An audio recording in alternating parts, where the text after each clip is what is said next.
Satan only tempts you with what you already know. And that you will never have a day in your life when you are free from temptation. Every day, every hour, every minute, you will face temptation in your life. Temptation is everywhere. In your house, you will have temptation. In your workplace, you have temptation.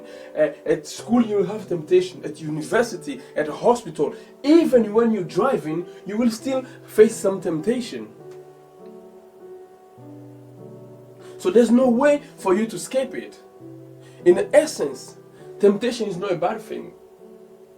If you understand that temptation is a filter to monitor your character, the more temptation you overcome, the stronger your character becomes. And that your character is as strong as the temptation you fell for. There's no way for you to pray, "Oh God, move away all the temptation for me." Jesus was tempted. Paul was tempted. Peter was tempted. David was tempted. Abraham was tempted. So temptation is part of our spiritual life. It's part of our spiritual journey with God.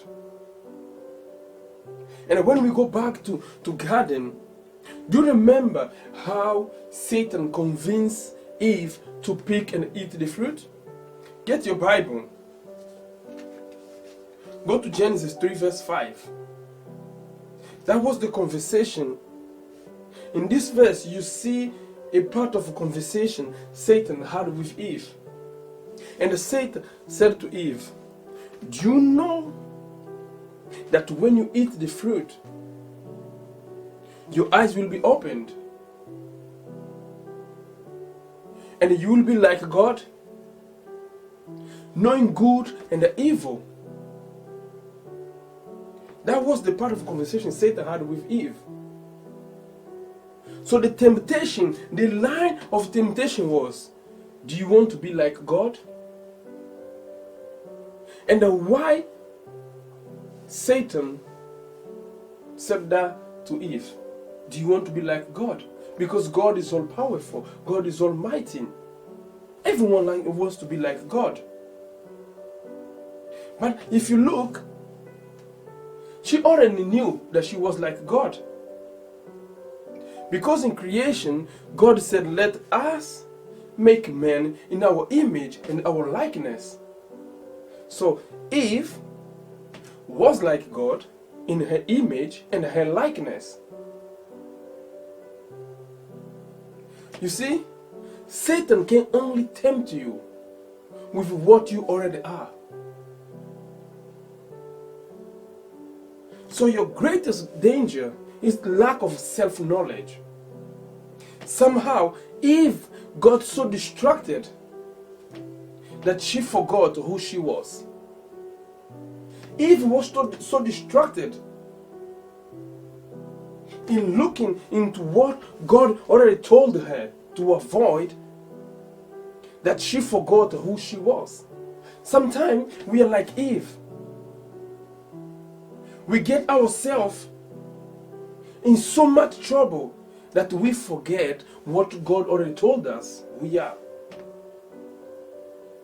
You cannot tempt me to be what I am already.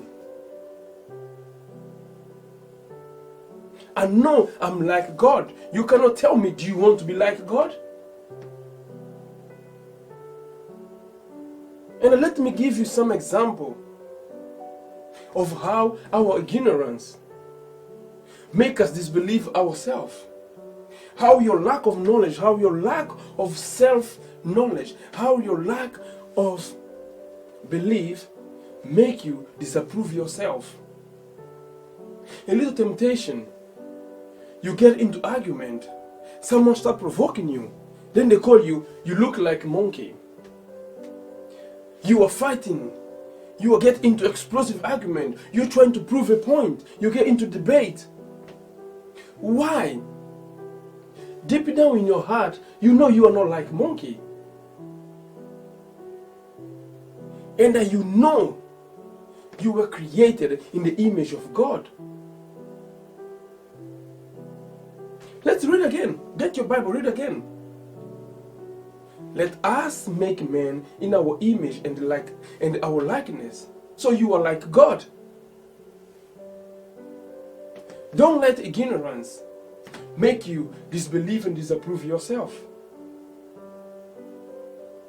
Don't let ignorance of self-worth make you get into arguments that add no value to you.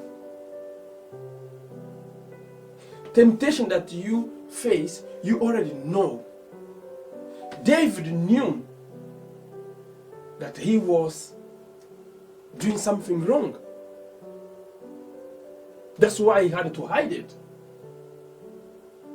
When you're doing something wrong, you know you're doing something wrong. Because deep down in your heart, you know what's right and what's wrong.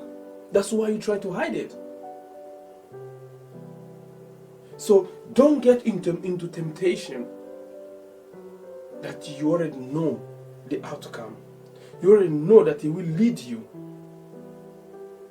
to disgrace. Not just for you, but for your family, for your community. So you know the outcome. Be like Jesus.